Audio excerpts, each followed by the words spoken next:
12 years ago, I stepped away from professional golf after earning status on the Futures Tour. Now, as a mom of 4, this is my comeback to the LPGA Tour, and this is my story.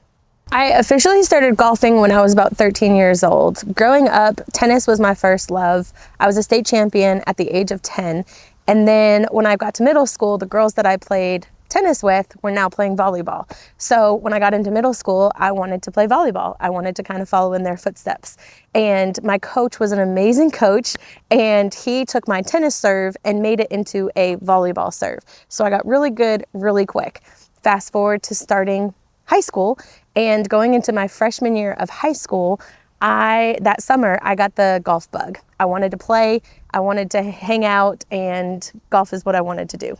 Junior golf is where it really started to take off for me and where the sport got really real and I started to really get competitive. I played on the South Florida Junior Tour. I played some other popular amateur events in South Florida like the Dixie and the Sally and things like that. And so one event that really sticks out to me about junior golf was when I qualified for the Westfield Championship, which was in Akron, Ohio. And going there, like that was kind of give you a taste of what PGA or LPGA golf would be like. You had your name on a locker, you had photo shoots you had to go to. When you got to the range, they had your name set up there. And it was first class. To get into the pro shop or into the clubhouse, you had to have a pin. Like it was the whole thing. And so that was really cool. And everybody who played that year got little cards of each person, almost like baseball cards. And so you got some of your own that you could sign and give away. So that was kind of what opened my eyes to, hey, maybe this is what I want to do for a living. And at that point, I had gotten pretty good really quick. So high school golf for me is where I really fell in love with the game. Our high school team, when I started, we were scraping to try to just get a full team together to be able to compete. And my high school golf coach was amazing, and she got a team. We started to play, and when we first started, when I tell y'all we weren't very good, we weren't very good. I remember my dad, who was helping coach the team, told us and made a deal with all of us that if we could make one match, which was only 9 holes, if we could make one match, all of us, without whiffing the ball in a round, then we would have a pizza party. Like that's where we started. And we finally did it. I don't remember how many times we got to there, but we finally did it. And then we went from there to if nobody 3 putts, or maybe it even started with a 4 putt. I really don't remember, but it was like, but I do remember we started with, if everybody could get through the round without whiffing, then, we got a pizza party. Who got me into golf? Well, my dad, being a professional golf pro, definitely was raised in the industry, but I never wanted to do what dad did until I got bit by the bug going into my freshman year of high school. But really it was playing a golf tournament with my dad and my cousin up in Bangor, Maine, where my dad was from. And there was a pro-am that we played, and I played really good. And all of a sudden it was real to me. And that's when I was like, hey, I want to pursue this. So I played golf and had a scholarship to Barry University in northern Miami, and I played there for about 1.5 years, and then I left school and pursued my career in golf. What made me decide to turn pro was that I was already living that lifestyle, that's already what I was doing, and I wanted to earn money at it. I wanted to also teach, but also try to get on tour and earn status on the LPGA. Oh, Q school, that puts a dagger in my heart. This is a tough topic for me to talk about. I worked so hard for Q school. My life was golf. I lived, breathed, drank golf. Like that's all I knew for many years. And so Q school, obviously, as some of you know who are trying to chase that dream and get out there, that's like the week that determines what your next year is going to look like in your life. You either make it, you get status, you don't. So for me, that was tough. The first year I tried, it was not pretty. I missed it by a mile. The second year I did have an injury that came about, and the doctors had told me, well, you can have surgery to have it fixed, or you can take a year off. And I laughed in their face because I didn't like either answer. Taking a year off just wasn't it wasn't going to happen. Surgery was less than a 50% chance of actually working. And so for me, I was so young that I thought that to not have a guarantee, I wasn't going under the knife to just try to see if that would work and help. So leading up to Q school that week, the doctors had said, you can't hit any long shots. You can't putt for at least 2 weeks. I had to take everything off. Then I could putt. So I showed up at Q school, not even swinging my driver in over 3 weeks. It might've been close to a month, which, as you know, if you are chasing that and trying to get there, that is just not possible. I mean, it is possible, but it changes your whole game plan and everything that you worked for. It just changes everything up for you. So you really, the game plan that I had was gone. And so I remember looking at my dad and talking to him and being like, what do we do now? And he said, we listen to the doctors, we show up at Q school, and we go in with a different mindset. And so for us, that's what we did. And then to only miss it by one was heartbreaking. It was tough. It was a really hard lesson to learn. I remember sitting there and on the ride home thinking about all the ones throughout the rounds that could have changed everything for me. And still getting status was great, but that's not what I wanted. That wasn't what I was chasing. So it was really tough. I remember looking at my dad and saying, I want to take every club and wrap it around a tree. I'm done with this sport. I want nothing to do with it. And he said, I will take these for a little bit. When you're calmed down and you're, are back with a normal mindset, then we'll talk. But Q school is definitely still something that is really hard for me to think about and relive, because it crushed my heart, really. So with the golf course that was hosting being called the Saints Club, with my dad's nickname being Saint, my nickname being Little Saint, my dad at the first meeting was like, what do we have to do? What do I have to bribe you guys with in order for us to make states?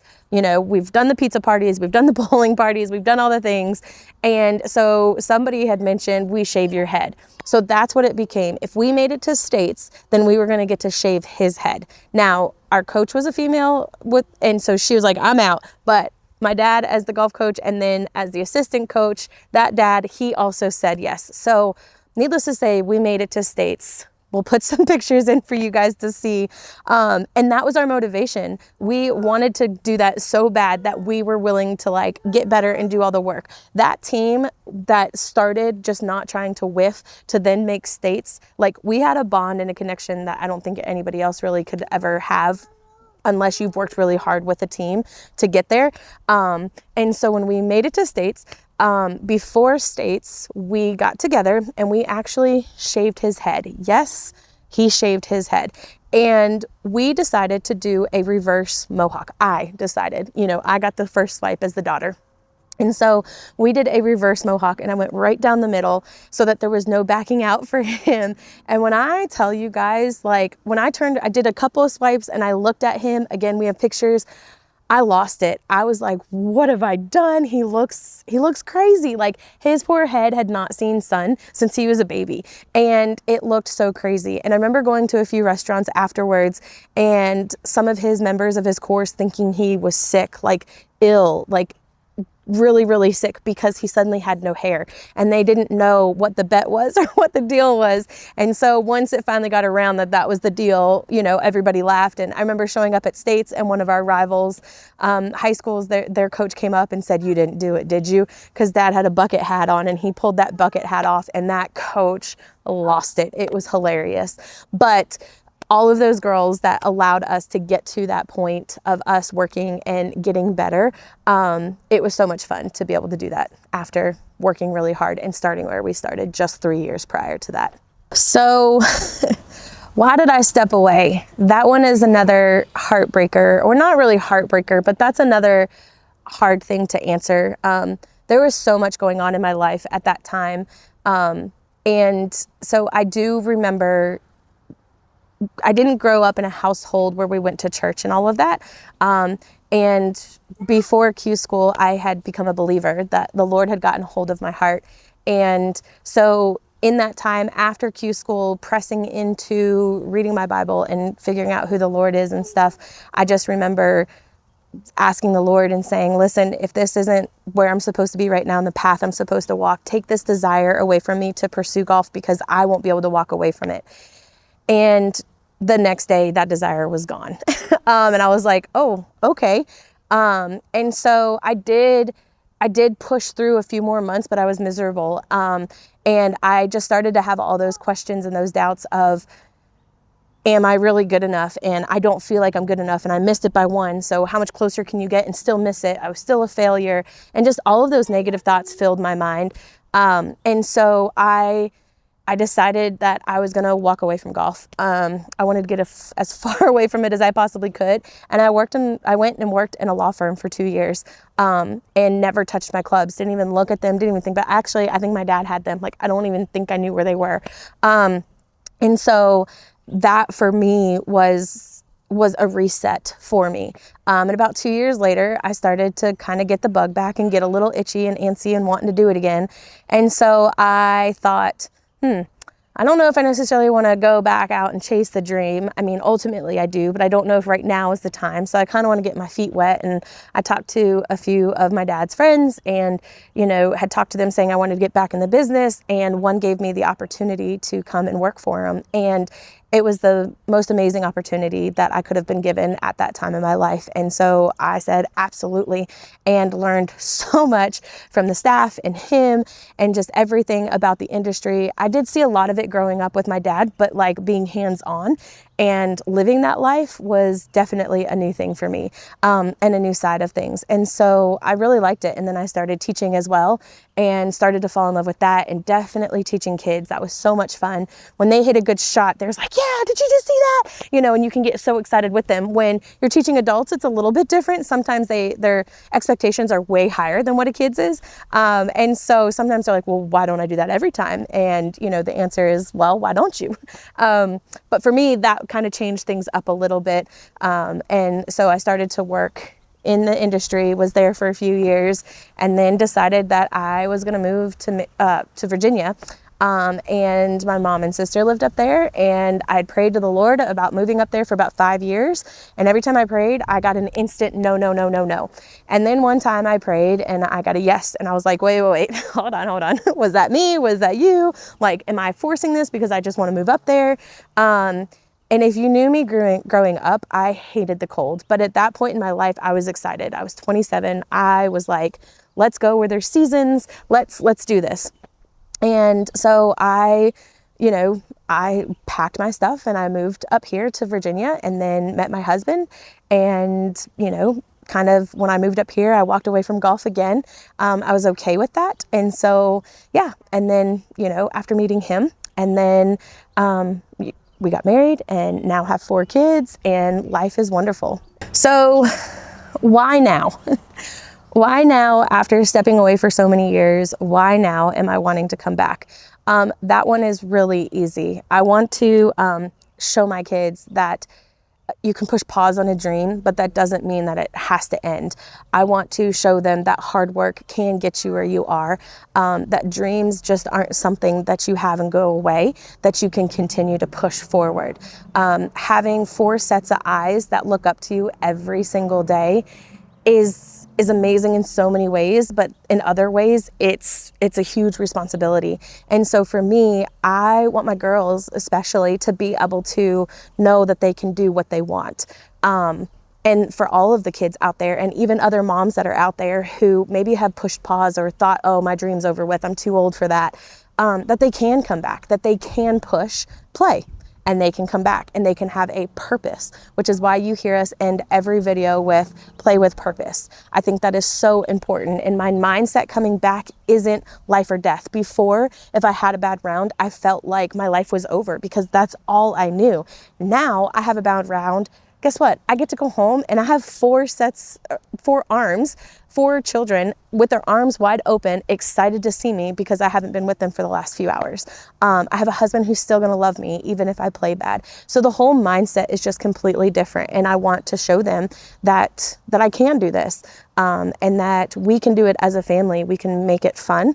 And no matter what I play like, amazing or awful, that there are more important things to life than just a game of golf, unlike the way that I looked at it and approached it before. So I'm really excited to be able to move forward with this, with that mindset, and to really push on. And even though I may have those bad days, I'm really excited to be able to go home and practice what I'm saying, and to play with that purpose of showing my children what it's all about. So I hope that this answers some questions that some of you may have if you didn't know me growing up. If you're new to the channel and you're new to our journey and our lives, it is so encouraging to see all of the people that are joining us and that are becoming part of this extended family in a sense. It means so much to us, and I hope that you guys can see that. I hope that we can continue to make these videos and you guys can follow along on this journey with us as we pursue this, and that, you know, it just continues to grow. So please, when we say comment and put comments in there of what challenges you want to see and different things like that, we really do mean it. We do want you guys to see things that you might want to see, or challenges you want to see, because for me, the challenges have become really fun, doing the different things. Even though, again, Siri kicked my butt, I really want to do that one again and not see if I can't get better. We're going to have some training videos too that are coming out. I know I need to spend some time around the green, chipping and putting, just to, one, get the rust off, and two, get more comfortable. I am so uncomfortable over putting, and I thought that that would have been the one thing that would have not taken as long to come back, but it is. And so we're gonna have some different teaching videos and things like that for you guys as well coming up.